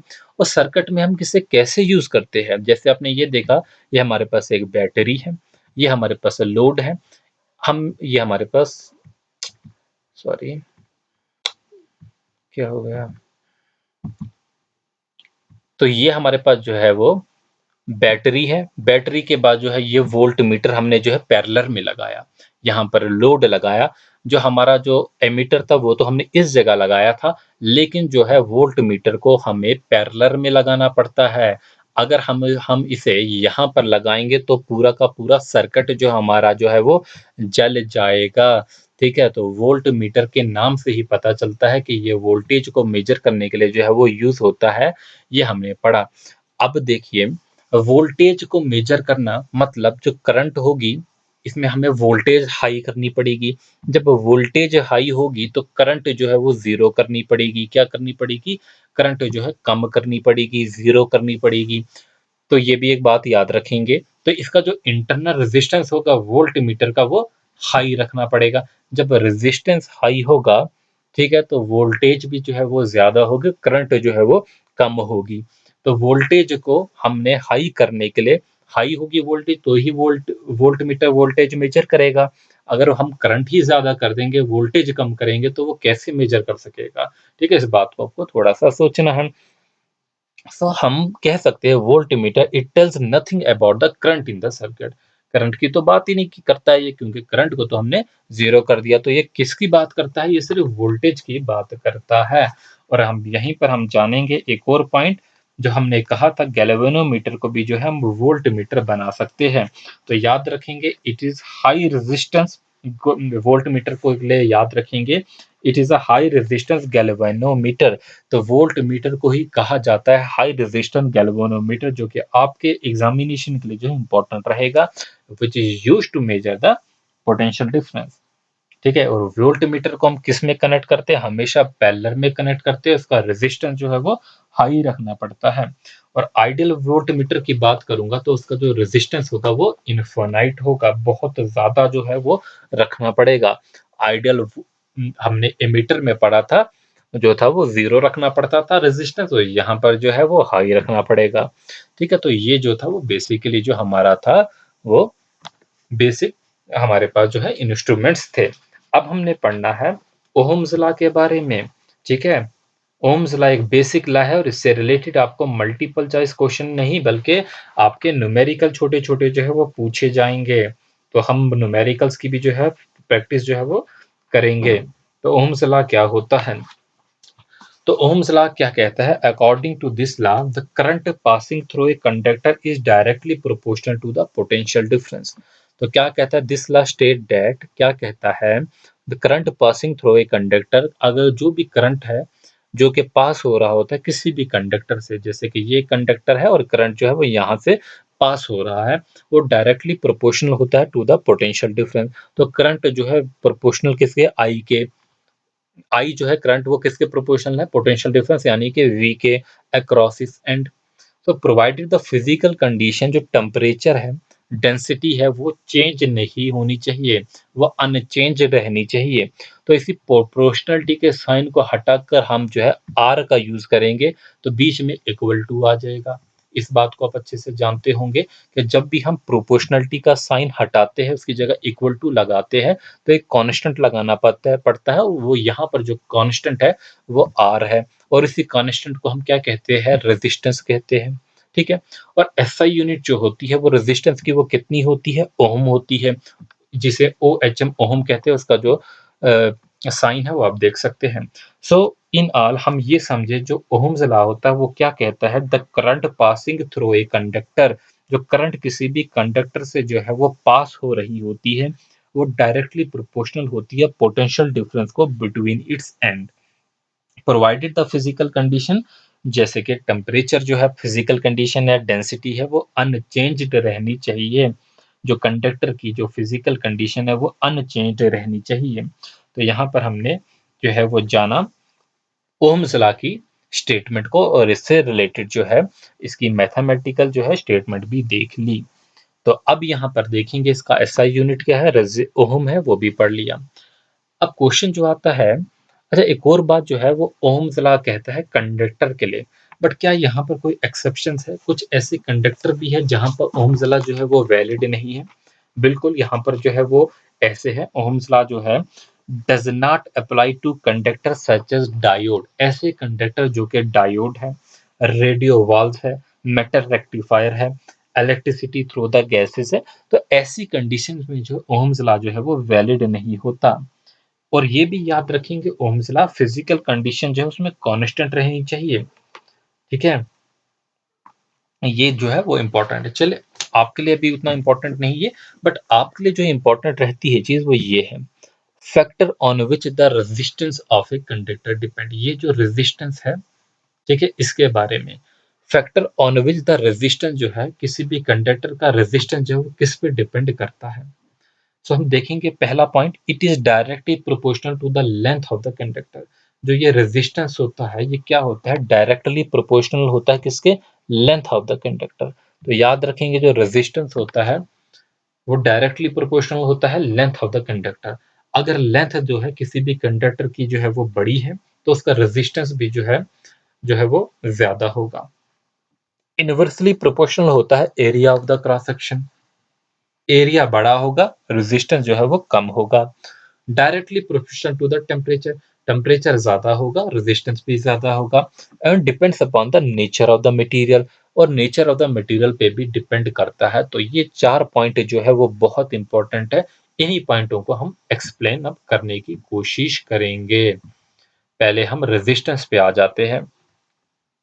तो रेजिस्टेंस हमने देखा एक कांस्टेंट था जो कि V is equal to I R में लगा था। So it is a property of a conductor, resistance जो है वो एक ऐसी प्रॉपर्टी है, किसकी प्रॉपर्टी है बच्चे, सिर्फ कंडक्टर की प्रॉपर्टी है, by virtue of which it opposes the flow of the current, क्या जो फ्लो होता है करंट का किसी भी कंडक्टर से उसे अपोज करता है। तो रेजिस्टेंस का बेसिकली काम क्या है, एक ऐसी प्रॉपर्टी है कंडक्टर में, हमारे पास जो है कंडक्टर, सपोज आपके पास एक वायर है जो आपके घरों में जो है इलेक्ट्रिसिटी आ रही है, उसमें जो करंट चल रही है, अब उस वायर का एक रेजिस्टेंस होगा क्योंकि वो एक कंडक्टर है, और कंडक्टर की एक प्रॉपर्टी है, उस प्रॉपर्टी को हम रेजिस्टेंस कहते हैं। और रेजिस्टेंस जो है एक उसकी प्रॉपर्टी है जिस वजह से वो फ्लो ऑफ द करंट को है वो अपोज करेगा। So it is equal to the ratio of the potential difference applied across its end to the current flowing. तो रेजिस्टेंस की वैल्यू जो है वो किसके बराबर होती है, R is equal to V upon I के बराबर। और ये वैल्यू कहाँ से आई हमने, जो अभी हमने देखा था v is equal to I R, क्या देखा था हमने, v जो था वो किसके बराबर था, इज इक्वल टू जो था वो किसके बराबर था, आई आर के बराबर था। ठीक है, तो यहीं से हमने ये आर को जो है वो निकाला, इस आर को जो है हम यहाँ पर लेके आए, और आर जो है वो वी अपन आई हो गया। तो हमने देखा रेजिस्टेंस जो है वो potential difference divided by current के बराबर है, और जिसका यूनिट था बच्चे वो ओहम था। ओहम के बारे में पढ़ेंगे कि ओहम क्या है, आपको कभी कभी डायरेक्ट क्वेश्चन यूनिट के लिए भी आ जाते हैं। तो 1 ओहम ऑफ रेजिस्टेंस की बात करेंगे, is equal to the flow of 1 ampere of current through a conductor। तो 1 ओहम कितना होता है? It is equal to the flow of 1 ampere of the current through a conductor between the 2 points having the potential difference of 1 volt. तो 1 ohm जो होगा वो 1 volt upon 1 ampere के बराबर होगा, याद रखेंगे। अब कुछ आपके लिए न्यूमेरिकल सॉल्व करने के लिए कुछ रिजल्ट हैं, डायरेक्टली याद रखेंगे। और यहाँ पर एक ट्रिक भी जो है वो याद रखने के लिए है। हम जानते हैं जो है ओह्म्स लॉ जो है वो क्या कहता था, वी जो था वो किसके बराबर था? आई आर के बराबर था। ठीक है, तो हमने क्या किया, जो v था वो हमने इधर रख लिया इस ट्राइंगल में। ये ट्राइंगल मैजिकल ट्राइंगल है। v जो है वो किसके बराबर है? आई आर के बराबर है। तो v जो होगा वो आई आर के बराबर होगा, याद रखेंगे। और अगर हमें यहाँ पर जो है i निकालना होगा, पहले हमें v निकालना था, तो v किसके बराबर था? i divided by R. अगर हमें ये i निकालना होगा तो किसके बराबर होगा? ये v ऊपर है डिवाइडेड बाई आर। बस आपको इस तरीके से ट्राइंगल बना देनी है। आपको ट्राइंगल किस तरीके से बनानी है कि आपको v इधर रखना है, ये v इधर रखेंगे, ऊपर रखेंगे, और नीचे जो है वो आई आर निकालना है। तो हमें पता जो पहला v निकाल रहे हैं वो किसके बराबर है? i is equal to R, इन दोनों के प्रोडक्ट के बराबर है। फिर अगर हमें ये i निकालना है तो वो v डिवाइडेड बाई आर हो जाएगा। जो ऊपर है वो ऊपर ही रहेगा डिवाइड में, और r जो है वो नीचे, वो हम इधर देख सकते हैं, i is equal to V upon R. अब जो R है, जब हमें ये निकालना है रेजिस्टेंस R, तो वो किसके बराबर हो जाएगा? वो भी V अपॉन I के बराबर हो जाएगा। जो चीज ऊपर है वो ऊपर ही रहेगी, और I जो है वो डिनोमिनेटर में आ जाएगा, तो V अपॉन I के बराबर। तो इस तरीके से जो है आप जो है रिजल्ट जो है वो याद रख सकते हैं इस मैजिकल ट्राइंगल से। तो ये आपके लिए कॉम्पिटिटिव एग्जामिनेशन के लिए जो है वो इम्पोर्टेंट रहेगा। आपके न्यूमेरिकल जो है वो सॉल्व करने के लिए आसानी रहेगी। ठीक है, तो हम इसे आपको जब क्वेश्चन कराएंगे तब आपके लिए, आपको जो है वो अच्छे से पता चल जाएगा इसके बारे में। ठीक है, अब जो है आपके पास जो है कुछ बेसिक कंपोनेंट्स है और उनके सिंबल्स हैं। अब यहाँ पर लिखा हुआ जो है वो छोटा है। मैं उम्मीद करता हूँ कि आप अपनी वीडियो क्वालिटी को यहाँ पर इम्प्रूव करेंगे। वीडियो क्वालिटी को कैसे इम्प्रूव करना है, अगर आप यूट्यूब पे जो है ये वीडियो देख रहे हैं, तो यहाँ पर जो ऊपर जो है वो कुछ 3 पॉइंट्स होते हैं सेटिंग के। आप यहाँ पर जाएंगे, मिनिमम जो है क्वालिटी 360 जो है वो रखेंगे, ताकि जो है आपको विजिबल अच्छे से वीडियो हो जाए। क्योंकि हमारी तरफ से जो है वीडियो बिल्कुल ठीक है, तो आपको जो है अपनी वॉच क्वालिटी को बेटर करने के लिए यहाँ पर क्वालिटी जो है आप सिलेक्ट कर सकते हैं अपने मोबाइल से। तो हमारे पास एक इलेक्ट्रिकल सेल है। इलेक्ट्रिक सेल, हमने देखा कोई भी इलेक्ट्रिकल सर्किट हम बनाते हैं, हम सेल को कैसे रिप्रेजेंट करते हैं? इस डायग्राम से रिप्रेजेंट करते हैं। जो ये वाली डायग्राम है, आप देखेंगे, ये जो डायग्राम है, इससे जो है हम सेल को रिप्रेजेंट करते हैं। तो ये पॉजिटिव हाई पोटेंशियल होता है और ये नेगेटिव लो पोटेंशियल होता है। तो इस तरीके से हम किसी भी सेल को जो है वो रिप्रेजेंट करते हैं। याद रहेगा आपको, उम्मीद करता हूं मैं आपको। अब ये जो सेल है, बैटरी है, ये चीज क्या है? तो सेल क्या होता है? इलेक्ट्रिकल सेल, देखिए डायरेक्ट करंट सोर्स जो होता है ऑफ इलेक्ट्रोमोटिव फोर्स, उसे हम क्या कहते हैं? सेल कहते हैं। तो कॉम्बिनेशन ऑफ टू और मोर सेल जो होता है वो क्या बनती है? वो बैटरी बनती है। तो यहाँ पर हमने एक या एक से ज्यादा सेलों को जो है एक साथ लगाया, तो ये क्या बनेगी? एक बैटरी बनेगी। ठीक है, फिर हमारा थर्ड रहता है प्लग क्या होता है, स्विच क्या होता है। आप देखिए, आप घरों में स्विच होता है आपके, कोई भी सर्किट आपके घर में आपके ऑन ऑफ के लिए स्विच होता है। तो ये स्विच जब ओपन होता है, ओपन स्विच जो है वो इस तरीके से बनाते हैं। ये तरीका है उसका ओपन स्विच का बनाने का। ठीक है, ये ओपन स्विच है। फिर अगर हमने स्विच को क्लोज करना है तो इसके बीच में सर्किट डायग्राम में बीच में हम पॉइंट लगा देते हैं, तो हमारा स्विच जो है वो क्लोज दिखता है। वायर का जॉइंट बनाना होगा तो क्या होता है? वायर का जॉइंट जो हम सर्किट डायग्राम में इस तरीके से बनाते हैं, और यहाँ पर जो है वो इस तरीके से डार्क करते हैं। तो वायर क्रॉसिंग जॉइंट इस तरीके से बनाया जाता है। इलेक्ट्रिकल बल्ब को हम इस तरीके से जो है वो शो करते हैं किसी भी हम अपने इलेक्ट्रिकल सर्किट में। फिर हमारे पास रजिस्टर है और रेजिस्टेंस है। अब जब हम क्वेश्चन करेंगे ना आपके, तो रेजिस्टेंस आप देखेंगे इस तरीके से हम अपने इलेक्ट्रिकल सर्किट में रेजिस्टेंस बनाते हैं। और अगर ये वेरिएबल रेजिस्टेंस है जिसे हम रियोस्टेट करें कहते हैं, तो वो भी याद रखेंगे। अब रियोस्टेट क्या होता है? तो हम इस रेजिस्टेंस के ऊपर इस तरीके से एरो देते हैं, वो रियोस्टेट बनता है। और रियोस्टेट क्या होता है बच्चे? वो वेरिएबल रेजिस्टेंस होता है। ये वायर होती है स्पेशल टाइप ऑफ एलॉय की, जिसे हम मैग्नीशियम मैंगेनीन यूरेका निक्रोम कहते हैं। तो याद रखेंगे, अगर आपके पास क्वेश्चन आता है जो रियोस्टेट होता है वो किसका बना होता है, वो वायर होती है स्पेशल टाइप ऑफ एलॉय की, जो किस का बना होता है, निक्रोम का बना होता है, मैंगनीन का बना होता है, यूरेका का बना होता है। It is wound on the hollow cylinder of China clay. तो ये हम चाइना क्ले का एक हॉलो सिलेंडर होता है, आप देखते हैं अपनी लैब में चाइनीज डिशेस, चाइनीज के, ठीक है, तो उन्हीं के ऊपर एक हॉलो सिलेंडर जो होता है बनाते हैं हम चाइनीज क्ले का, उसी के ऊपर हम जो है इसे जो है वो वाउंड करते हैं। ये क्या काम करते हैं, control the current in the electrical circuit. तो इलेक्ट्रिकल सर्किट में जो है वो करंट को जो है वो कंट्रोल करता है। क्या करता है, कंट्रोल करता है। स्विच जो था वो क्या करता था, वो क्लोज और ओपन करता था, लेकिन जो हमारा रियोस्टेट है वो जो है इसे कंट्रोल करता है। वेरिएबल रेजिस्टेंस और रियोस्टेट। तो अब हमारा एमीटर, एमीटर हम पढ़ गए हैं अभी तक, इसका सिंबल है ऐसे, और वोल्ट मीटर का भी यही है, बस ए और वी से हम इसे डिफरेंशिएट करेंगे। ठीक है, चलते हैं हम अपनी अगली स्लाइड पे। अब आपके लिए जो है कॉम्पिटिटिव के लिए, एग्जामिनेशन के लिए कुछ क्वेश्चन यहाँ से निकलेंगे। इफ ऐसे factor on which the conductor resistance of a conductor depend. तो रेजिस्टेंस जो होता है किसी भी कंडक्टर का, वो किस किस फैक्टर पे जो है बच्चे वो डिपेंड करता है। तो ऐसे फैक्टर हमने देखने हैं on which the conductor depends. Resistance जो होता है कंडक्टर का वो डिपेंड करता है। हमने ये पढ़ा कि रेजिस्टेंस जो है वो प्रॉपर्टी है किसकी, वो प्रॉपर्टी होती है कंडक्टर की। अब वो किस किस पे डिपेंड करता है, वो चार फैक्टर है। हमने पहले ही पढ़ लिया कि वो डायरेक्टली प्रोपोर्शनल हो रहा है टू द लेंथ। ठीक है, तो डायरेक्टली प्रोपोर्शनल लेंथ का मतलब क्या होता है वो यहाँ पर हम समझेंगे। Resistance R is directly proportional to the length of the conductor. इसका क्या मीनिंग है, this means that resistance increases with the increase in length.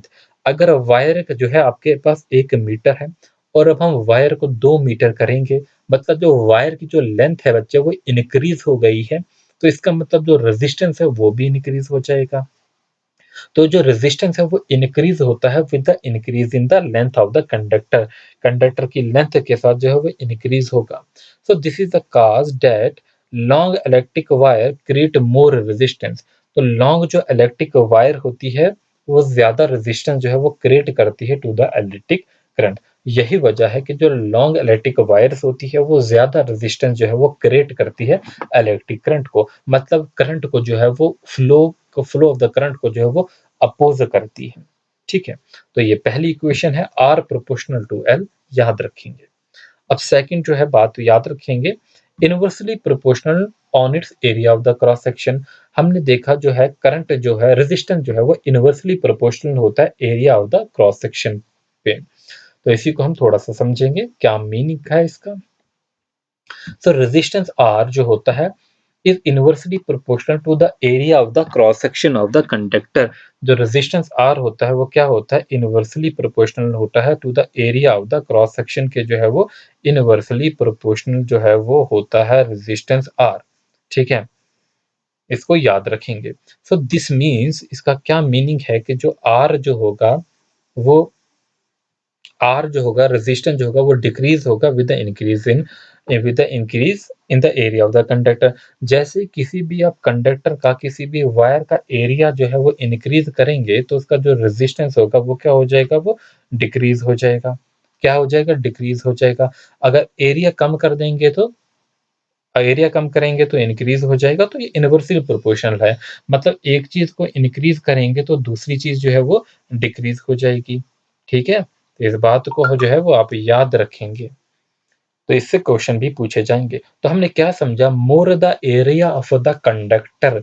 जो भी आपकी वायर होगी अगर उसका एरिया जो है वो बच्चे वो ज्यादा है, more the area of the conductor, it facilitate the flow of the electric current through more area. तो इसका मतलब जो है इलेक्ट्रिक करंट भी उस एरिया से ज्यादा होगा, and this decreases the resistance, और रेजिस्टेंस को जो है वो डिक्रीज कर देगा। So this is the cause, यही वजह है that thick copper wire creates less resistance. जो थिक मोटी जो है वो कॉपर वायर होती है वो लेस रेजिस्टेंस जो है वो क्रिएट करती है इलेक्ट्रिक करंट को, और इस इक्वेशन को हम सेकंड मानेंगे। क्या मानेंगे हम, सेकंड इक्वेशन मानेंगे।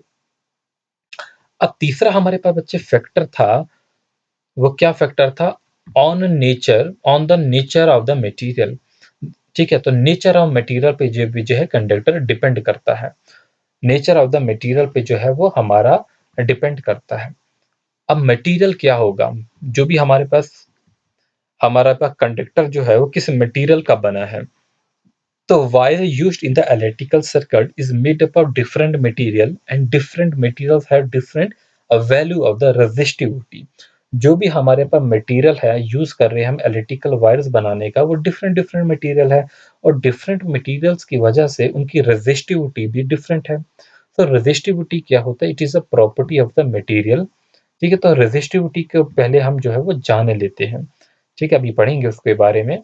यहाँ पर चलिए पहले रेजिस्टिविटी को ही पढ़ लेते हैं। उससे पहले जो है मैं एक आपको ये बता दूं, पहले हमने देखा resistance directly proportional to the L है और फिर हमने देखा resistance inversely proportional to area है। तो इन दोनों को इक्वेशन को बना मिलाते हैं तो क्या बनता है? Resistance R proportional to L upon A. और यहाँ पर हम प्रोपोर्शनलिटी का साइन जो है वो हटा देते हैं, तो हम उसकी जगह रो लगा लेते हैं और इसी रो को हम जो है वो क्या कहते हैं? वो हम रेजिस्टिविटी कहते हैं। किसे कहते हैं? हम इस रो को जो है वो रेजिस्टिविटी कहते हैं। ठीक है, तो द प्रोपोर्शनलिटी कांस्टेंट जो है is called resistivity of a conductor.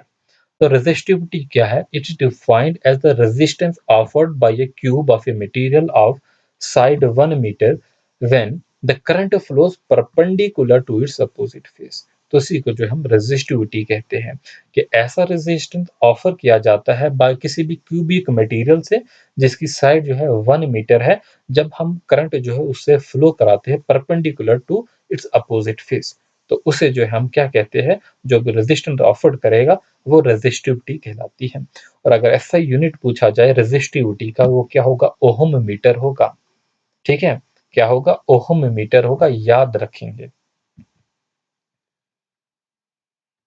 तो अब हम देखेंगे, यहाँ पर हम इस बात को समझ सकते हैं कि रेजिस्टिविटी जो है वो प्रॉपर्टी है मटेरियल की। तो रेजिस्टेंस आर जो है वो डायरेक्टली प्रोपोर्शनल होगा रेजिस्टिविटी पे, वो हमने यहाँ पर इक्वेशन से जो है वो देख लिया। तो हमारे पास जो रेजिस्टेंस की जो है वो बनती जो इक्वेशन है वो ये इक्वेशन बनती, जो आप याद रखेंगे रिजल्ट। फिर रेजिस्टेंस जो है वो रेजिस्टिविटी इंटू एल होगा डिवाइडेड बाई ए। जो ये रो है वो क्या है? रेजिस्टिविटी। एल जो है वो लेंथ है कंडक्टर की, ए जो है वो क्रॉस सेक्शनल एरिया है कंडक्टर का। ठीक है, इन तीनों इक्वेशन को मिलाकर जो हमें ये रिजल्ट मिलता है। आगे देख लेते हैं, अगला फैक्टर जो है हमारा टेम्परेचर का फैक्टर है। तो टेम्परेचर से क्या होता है रेजिस्टेंस पे? तो resistance also varies with the temperature. Resistance जो है वो टेम्परेचर के साथ साथ जो है वो वेरी करता है। जैसे टेम्परेचर वेरी करेगा तो रेजिस्टेंस भी जो है वो वायर का बढ़ जाएगा, किसी भी कंडक्टर का रेजिस्टेंस भी जो है बढ़ जाएगा। तो आप जानते हैं resistance increases with the increase in temperature and decreases with the decrease in temperature. तो यहाँ पर हमारे पास एक और टर्म अब आती है, उस टर्म को हम बोलते हैं equivalent resistance. So if a single resistance can replace the combination of the resistance in such a manner that the current in the circuit remains unchanged, अगर हम एक सिंगल रेजिस्टेंस को जो है रिप्लेस करते हैं, सुनिए ध्यान से, अगर हम एक सिंगल रेजिस्टेंस को रिप्लेस करते हैं किससे? कॉम्बिनेशन ऑफ रेजिस्टेंसेस से, in such a manner that the current in the circuit जो है वो करंट जो है सर्किट में वो अनचेंज्ड रहना चाहिए, then that single resistance is called the equivalent resistance। तब हम उस सिंगल रेजिस्टेंस को जो हमने कॉम्बिनेशन ऑफ रेजिस्टेंस से बनाया तो हम उसे कहेंगे कि इक्विवेलेंट रेजिस्टेंस है। बट यहाँ पर एक कंडीशन वो ये है कि सर्किट में जो करंट है वो अनचेंज्ड रहना चाहिए। अब कभी कभी क्वेश्चन में आपको पूछा जाता है डायरेक्टली रेजिस्टिविटी की वैल्यू, और ये याद भी रखनी है। ठीक है, तो material having resistivity in the range 10 raised to power -8 ohm to 10 raised to power -6 ohm are considered very good conductor. तो यहाँ पर क्वेश्चन भी आपको पूछा जाता है which of the following is a good conductor. तो गुड कंडक्टर की जो रेजिस्टिविटी की वैल्यू है वो 10 रेज़ टू पावर -8 ओहम से लेकर 10 रेज़ टू पावर -6 ओहम तक होनी चाहिए, उन्हीं को हम बोलते हैं गुड कंडक्टर। तो हमारे पास सिल्वर है जिसकी रेजिस्टिविटी जो है वो कितनी है? 1.60 to 10 raise to power -8 ohm, और कॉपर है जिसकी रेजिस्टिविटी की वैल्यू है 1.62 इंटू 10⁻⁸ ओहम। उसके अलावा हमारे पास रबड़ है, गिलास, जो बैड कंडक्टर ऑफ इलेक्ट्रिसिटी माने जाते हैं। इनकी रेजिस्टिविटी की वैल्यू 10⁻12 टू 10⁻17 ओहम है। तो आगे हम एक टेबल देखेंगे, इस टेबल में हम कंडक्टर, एलॉयज और इंसुलेटर की रेजिस्टिविटी की वैल्यू जो है देखेंगे, और यहाँ से आपके पास क्वेश्चन भी पूछे जाते हैं। ठीक है, तो याद रखेंगे आप सभी। तो यहाँ पर देखेंगे जो सिल्वर की रेजिस्टिविटी वैल्यू है 1.60 इंटू 10⁻⁻8 है। कॉपर की वैल्यू 1.62 इंटू 10⁻⁻8 है। ठीक है, एल्यूमिनियम की 2.63 इंटू 10⁻⁻8 है। टंगस्टन की 5.20 इंटू 10⁻⁻8 है। इसी तरीके से निकल की 6.84 इंटू 10⁻⁻8 है। क्रोमियम की 12.9 10⁻�8 है। मरकरी की, ठीक है, याद रखेंगे ये सारी वैल्यूज। फिर हम एलॉयज में देखेंगे, हमारे पास जो है कॉन्स्टेंटम है, तो ये किस किस का एलॉय है, कॉपर और निकल का है, और मैंगनीनियम का एलॉय है। फिर हमारे पास निक्रोम है, तो इनकी भी ये वैल्यू है 100 इंटू 10⁻⁻6। तो आप इसका जो है एक बार स्क्रीनशॉट जो है बच्चे वो ले लेना।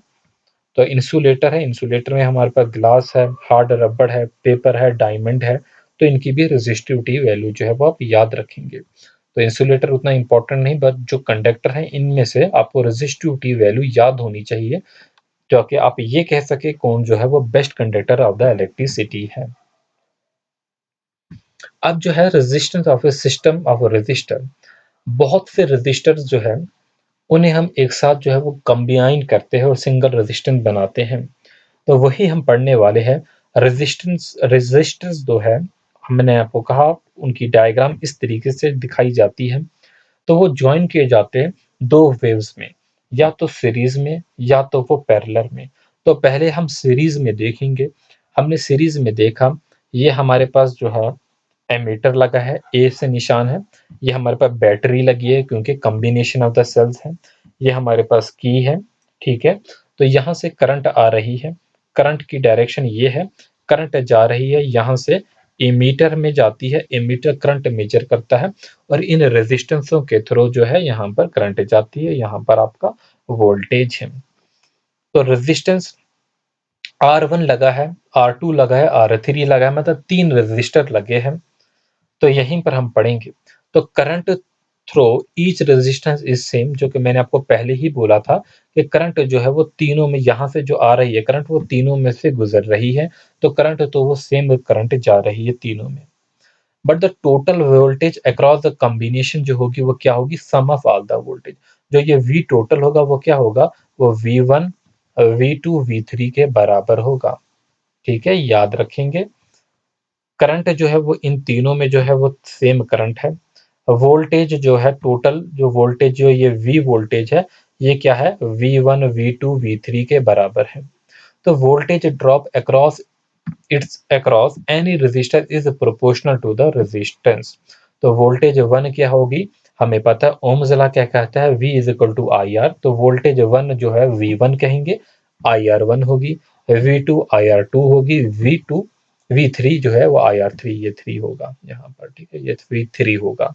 तो वोल्टेज 1 जो होगी IR1, voltage 2 IR2, voltage 3 IR3 होगी। सो इक्विवेलेंट रेजिस्टेंस जो होगा वो किसके बराबर होगा, सम ऑफ द इंडिविजुअल रेजिस्टेंस। तो ये RF जब हम निकालेंगे इक्विवेलेंट रेजिस्टेंस, तो ये बहुत इंपॉर्टेंट आपके लिए है, ये याद रखेंगे। इस पे न्यूमेरिकल भी हमने करने हैं कि equivalent resistance in case of series combination. Series की जब हम बात करते हैं, किसकी बात कर रहे हैं हम, सीरीज की बात कर रहे हैं। तो क्या होगी इक्विवेलेंट रेजिस्टेंस, RS जो होगा वो R1 plus R2 plus R3 होगा। आपके पास ऐसे सर्किट दिए जाएंगे, बोला होगा R1 2 ओम है, R3 जो है वो 4 ओम है, और इसी तरीके से R3 जो है वो 6 ओम है। तो आपको बोला होगा इनका इक्विवेलेंट रेजिस्टेंस फाइंड आउट करो। तो आपने क्या करना है, इन तीनों को प्लस करना है और वही आपका आंसर होगा। और हम यहाँ पर ये समझेंगे जो इक्विवेलेंट रेजिस्टेंस होगा वो larger than the largest resistance होगा। जो भी लार्जेस्ट रेजिस्टेंस यहाँ पर दिया जाएगा उन सारों से जो है वो बड़ा होगा इक्विवेलेंट रेजिस्टेंस। ठीक है, अब हम देखेंगे रेजिस्टेंस जो है वो पैरेलल कॉम्बिनेशन में, पैरेलल कॉम्बिनेशन में रजिस्टर के बारे में। तो रजिस्टर इन पैरेलल, तो when resistor are joined in parallel, तो यहाँ पर जो है रजिस्टर देखिए, एक यहाँ पर ज्वाइन किया, एक यहाँ पर ज्वाइन किया, ये एक यहाँ पर ज्वाइन किया है, तीनों को जो है पैरेलल में ज्वाइन किया गया है। एक ही जो है लाइन में नहीं, तीनों को पैरेलल में ज्वाइन किया गया है। और जब करंट यहाँ से आएगी, कुछ करंट इसमें चली जाएगी, कुछ करंट जो है इसमें चली जाएगी, और कुछ करंट जो है बीच वाले में चली जाएगी। तो I1, I2, I3 करंट होगी, ठीक है। तो तीनों में अलग अलग करंट होगी। तो यहाँ पर देखेंगे वोल्टेज जो होगी across each resistance is same, voltage जो है वो तो सेम ही रहनी है, ठीक है। And is equal to the applied voltage, जो भी आपने अप्लाई वोल्टेज की उसी के बराबर होगी। लेकिन जो टोटल करंट आई होगी वो किसके बराबर होगी? I1, I2, I3 के बराबर होगी। So the current through various resistances are, जो भी करंट होती है डिफरेंट डिफरेंट रेजिस्टेंस से, वो क्या होती है? Inversely proportional to the individual resistor. तो जो करंट होती है वो I1 जो होती है वो किसके बराबर होगी? V/R1। तो I2 जो होगी V/R2, और I3 जो होगी V/R3 के बराबर होगी। तो हम कह सकते हैं जो रेसिप्रोकल है इक्विवेलेंट रेजिस्टेंस का, वो किसके बराबर है? Sum of the reciprocal of the individual resistance. तो ये जो है आपके लिए एक और फार्मूला बन गया। तो पैरेलल में 1/Rp जो होगा 1/R1 plus 1/R2 plus 1/R3, इसे अच्छे से याद रख लेना, ठीक है। मोस्ट इंपॉर्टेंट है आपके ऑब्जेक्टिव के लिए। तो 1/Rp जो होगा 1/R1, 1/R2, 1/R3 in case of parallel combination equivalent resistance is 1/R1, 1/R2, 1/R3। So equivalent resistance जो है वो लेस देन है स्मॉलेस्ट इंडिविजुअल रेजिस्टेंस से। इस बात को अपने माइंड में बिठा लेंगे। तब यहीं पर हम एक नोट देखेंगे, वो ये है कि when a number of resistor are connected in parallel, parallel combination ये वाला कॉम्बिनेशन होता है, their resistance then their combined resistance is less than the individual resistance. जो सबसे बड़ा रेजिस्टर होगा उससे भी कम आपका जो है वो कंबाइंड रेजिस्टेंस का जो है आंसर आएगा। लेकिन जब हम सीरीज में उसे जोड़ते हैं, when in series combination equal resistance जो होगा वो ग्रेटर देन होगा, वो लार्जेस्ट रेजिस्टेंस से ग्रेटर देन होगा, इंडिविजुअल रेजिस्टेंस से जो है सारों से ग्रेटर होगा, और यहाँ पर पैरेलल में सारों से जो है वो कम होगा। तो ये हमने जो है बेसिकली जो है ये अपने क्वेश्चन कुछ देख लिए। देखिए, हमने कुछ थ्योरी तो जो है वो पढ़ ली, थोड़े से कंसेप्ट जो हमने थ्योरी के रिवाइज किए। अब आपका जो इसमें पोर्शन बचा है कि हम जो है एमीटर को गैल्वेनोमीटर को एमीटर में कैसे कन्वर्ट करते हैं, और जो है वोल्ट मीटर को कैसे करते हैं, और फिर आपके कुछ इसमें लॉज आते हैं। हीटिंग इफेक्ट वाला पोर्शन रहता है जिसमें हम किरचॉफ्स लॉ के बारे में पढ़ेंगे, heating effect of electric current के बारे में पढ़ेंगे, व्हीटस्टोन ब्रिजेस के बारे में पढ़ेंगे, फैराडे लॉज ऑफ इलेक्ट्रिसिटी के बारे में जो है पढ़ेंगे। वो वाला पोर्शन जो है वो आपका रहता है, ठीक है। अब हम इसी के रिलेटेड कुछ मल्टीपल चॉइस क्वेश्चन जो है वो कर लेंगे। तो हमारे पास पहला क्वेश्चन है, उतने मैंने मतलब अच्छे टाइप के क्वेश्चन लिए हुए हैं, जो छोटे छोटे क्वेश्चन थे जो मैंने आपको थ्योरी के साथ साथ बोले कि ये पूछे जाते हैं, उनको जो है इग्नोर करने की कोशिश की है। पहला क्वेश्चन है, a wire of length L, एक वायर है, ये हमारे पास एक वायर है जिसकी लेंथ क्या है? वो एल है, ठीक है, ये लेंथ एल है, made up of material resistivity rho, जिसकी रेजिस्टिविटी बच्चे वो रो है, is cut into two equal parts. अब इस मटेरियल को हमने जो है वो दो हिस्सों में काट दिया, एक ये बना दिया हमने और एक ये बना दिया हमने। The resistive of the two parts are equal to, अब जो रेजिस्टिविटी होगी इन दोनों पार्टों की वो किसके बराबर होगी? तो ये जो रेजिस्टिविटी होगी वो रो के ही बराबर होगी, इसकी भी रो के बराबर होगी, इसकी भी रो के बराबर होगी। तो ये रेजिस्टिविटी जो है, चाहे आप इसको एक पार्ट में, दो पार्ट में, तीन पार्ट में, चार पार्ट में, जितने भी पार्ट्स में बांटो, हर पार्ट की जो रेजिस्टिविटी होगी वो क्या होगी? वो रो ही होगी। क्यों? जो रेजिस्टिविटी होती है मटेरियल की वो डिपेंड करती है on the nature of the material. किस पे डिपेंड करती है? वो नेचर ऑफ द मटेरियल पे डिपेंड करती है, ठीक है। वायर कितनी बड़ी है कितनी छोटी, उसके डायमेंशंस पे नेचर डिपेंड नहीं करती, बल्कि किस पे डिपेंड करती है? नेचर ऑफ द मटेरियल पे जो है वो डिपेंड करती है। बढ़ेंगे अपने अगले क्वेश्चन की तरफ। अगला क्वेश्चन जो है आपके ग्राफ से रिलेटेड है। The temperature of a conductor is increased. हमने देखा हमारे पास जो है वो टेम्परेचर जो है वो हमने कंडक्टर का इंक्रीज किया। क्या किया? टेम्परेचर जो है बच्चे वो इंक्रीज किया। For the graph best showing the variation of resistance. तो हमने देखा था जब हम टेम्परेचर इंक्रीज करेंगे तो क्या होता है? रेजिस्टेंस भी इंक्रीज होता है। सो रेजिस्टेंस जो है वो directly proportional to the temperature of the conductor. जब हमने टेम्परेचर इंक्रीज किया तो रेजिस्टेंस भी जो होगा वो भी इंक्रीज होगा। तो इधर तो डाउन दिखा रहा है डिक्रीज, इधर तो इनवर्स हो गया, तो इधर भी डिक्रीज दिखा रहा है। तो मोर अप्रोप्रिएट ऑप्शन जो है आपका ग्राफ नंबर ए होगा।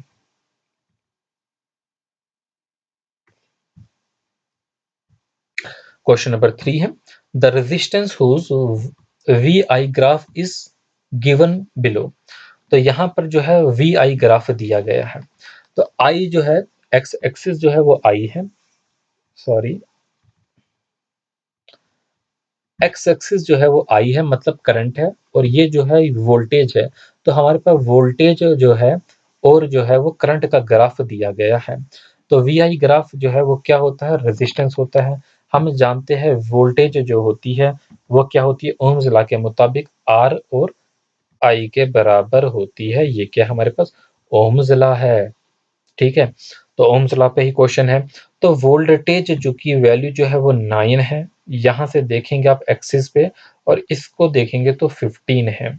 तो वोल्टेज हमें पता, रेजिस्टेंस जो है वो क्या मेजर करता है? जो स्लोप होता है वी आई ग्राफ का वो रेजिस्टेंस को मेजर करता है। तो आपका ऑप्शन जो है वो रेजिस्टेंस जो है वो हमें निकालना है। तो हम देखेंगे रेजिस्टेंस जो है ये 9 माइनस 0, वोल्टेज माइनस 0 9 होगा वी। ठीक है, V यहाँ पर वोल्टेज की वैल्यू 9 और इधर जो थी वो कितनी थी? वो 0 थी। तो V1 माइनस V2 करेंगे तो 9 माइनस 0 होगी, और नीचे जो है यहाँ पर 15 हो गया, और पहले स्टार्ट कहाँ से? 0 से स्टार्ट है, तो 15 माइनस 0 होगी, तो ये 3/5 ओम हो जाएगा। तो देखेंगे ये 3/5, तो यहाँ पर 3 3 जार 3 5 जार करेंगे तो 3/5 होगा। अगला क्वेश्चन देख लेते हैं।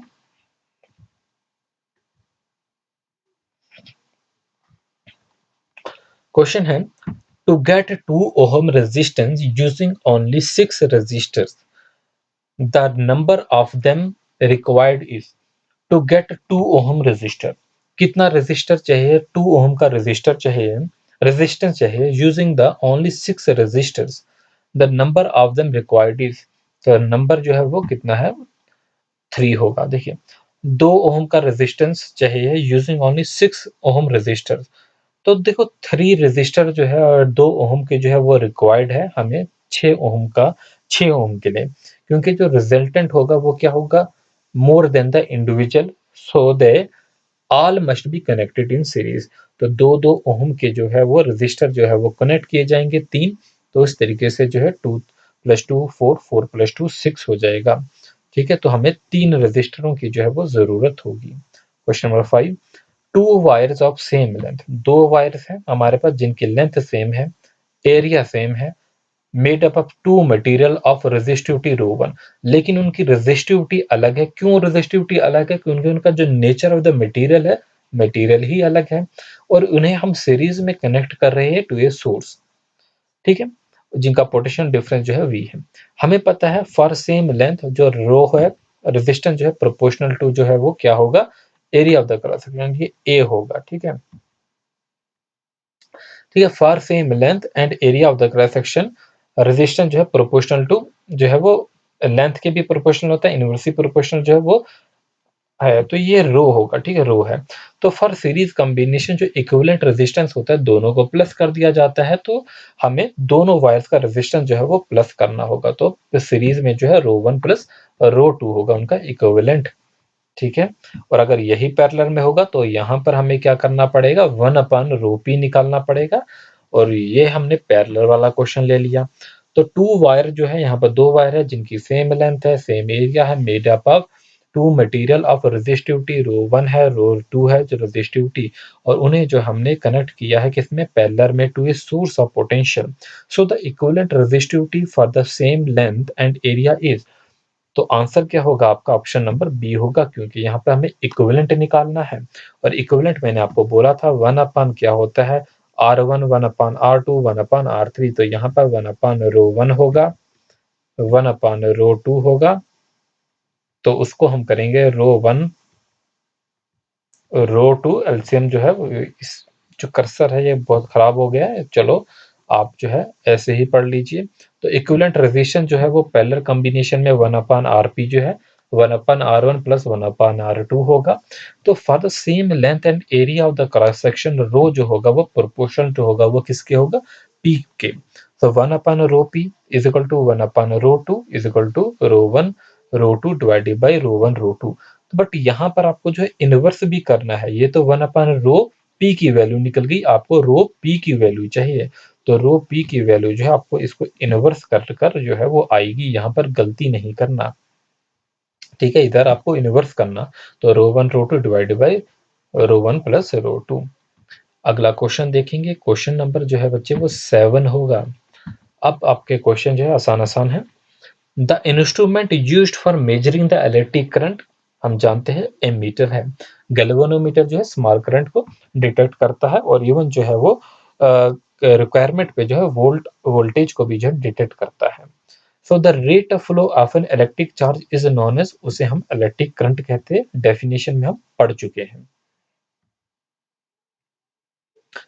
अब कुछ यूनिट से क्वेश्चन जो है वो भी देख लीजिए। The SI unit of the electric current का एसआई यूनिट क्या है? वो एम्पियर है। हम जानते हैं ओम्स किसका यूनिट है? रेजिस्टेंस का। ठीक है, तो क्वेश्चन नंबर 10 होगा। तो रेजिस्टिविटी का क्या था? ओम मीटर था। Among which of the following resistance does not depend, तो दिए गए ऑप्शन में से रेजिस्टेंस किस पर डिपेंड नहीं करता? लेंथ ऑफ कंडक्टर पे डिपेंड करता है, area of the cross section पे डिपेंड करता है, टेम्परेचर पे डिपेंड करता है, डेंसिटी पे जो है बच्चे वो डिपेंड नहीं करता। अगला क्वेश्चन देख लेंगे। आज का आखिरी क्वेश्चन होगा हमारा, लास्ट क्वेश्चन हमारा। क्वेश्चन हमारा है the amount of the work done in joules, amount of the work done in joules when one unit of the electric charge move from one point to another point in an electric circuit। तो बहुत ही अच्छे से पढ़ाया था। एक amount of the work done जो है potential difference के बारे में, कि पोटेंशियल डिफरेंस जो होता है वर्क डन अपान क्या होगा? जो है वो चार्ज होगा। तो यहाँ पर जो है पोटेंशियल डिफरेंस को हम V से डिनोट करते हैं। तो ये वो अमाउंट ऑफ वर्क डन होता है इन जूल, जब हम एक इलेक्ट्रिक चार्ज को मूव करना चाहते हैं एक पोजीशन से लेकर, एक पॉइंट से लेकर दूसरे पॉइंट तक किसी भी इलेक्ट्रिकल सर्किट में। तो वो डेफिनेशन सीधा पूछी है तो वो क्या होगा? पोटेंशियल डिफरेंस होगा।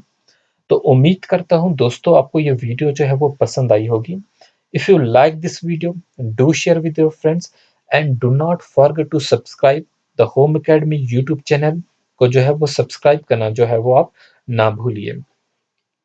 So if you like our efforts, do share with your friends and do not forget to subscribe and also press the bell icon so that you get notification of every video whenever we upload। तो आपके लिए जो है एक important announcement वो ये थी कि ऐसे स्टूडेंट जो है जिन्होंने हमारा मॉक टेस्ट लिया हुआ था, अभी तक जो है वो हमने उनकी क्वेरी का जो है वो रिप्लाई नहीं दिया। कुछ ऐसे स्टूडेंट थे उनको जो उनके लिए जो है वो लिंक जो था वो एक्टिव नहीं था। तो व्हाट्सएप पे बहुत से मैसेजेस आए थे, हर किसी को जो है वो रिप्लाई देना टाइम पे जो है वो पॉसिबल नहीं रहता। रिप्लाई तो हम देते हैं, ठीक है, मे बी कुछ टाइम के बाद। कंफ्यूज नहीं होना है, आपको जो है रिप्लाई मिलेगा, ठीक है। जैसे हम टाइम मिलता है हमको फ्री हम दे देते हैं। और ऐसे स्टूडेंट जो है इन्होंने अभी तक जो है वो टेस्ट जो है वो अटेम्प्ट नहीं किया है, तो उस टेस्ट को जो है आप ज़रूर अटेम्प्ट कीजिए। आपको जो है बहुत अच्छा स्टफ जो है वो साथ में मिल रहा है। आप जानते हैं वो डिस्क्रिप्शन और कमेंट सेक्शन में जो है वो हमने जो है वो लिंक दे दिया है। आप वहाँ से 100 रुपीज़ में है मॉक टेस्ट बाई करेंगे, 100 रुपये में जो है वो मॉक टेस्ट आपको मिलेगा, जिसमें आपको रीजनिंग की कुछ वीडियोस मिलेगी, history of Jammu and Kashmir की कुछ वीडियो मिलेगी, culture of Jammu and Kashmir पे कुछ वीडियोस मिलेगी, इंडियन म्यूजिक पे कुछ वीडियोस मिल जाएगी। इस तरीके से बहुत सा आपको जो है फ्री में अच्छा कंटेंट जो है मिल जाएगा। आपको इसमें फिगर सीरीज कंप्लीशन पे भी वीडियो मिल जाएगी आपको। तो आप जो है सिर्फ 100 रुपीज़ में जो इस टेस्ट को जो है वो बाई कर सकते हैं, ठीक है। तो आप जो है अपने दोस्तों के साथ वीडियो को जो है वो शेयर कीजिए। हमारे फेसबुक पेज पे जो है हम एक अच्छा कंटेंट जो है बच्चे वो अपलोड करते हैं, आप उसे ज़रूर जॉइन कीजिए। कल्चर से रिलेटेड जो है बहुत अच्छा कंटेंट आ रहा है, टेम्पल्स के रिलेटेड, ठीक है? लेक्स के रिलेटेड जो है अच्छे से अच्छा कंटेंट, एंशिएंट मॉन्यूमेंट्स के रिलेटेड हम कंटेंट अपलोड करते हैं। तो उन चार्ट्स को जो है वो देख लीजिए, वो भी आपकी प्रिपरेशन का ही जो है वो एक पार्ट रहता है, ठीक है? और इंस्टाग्राम पे भी अपलोड करते हैं, क्विज़ेज़ भी करवाते हैं, आप उसे ज़रूर देख लीजिए।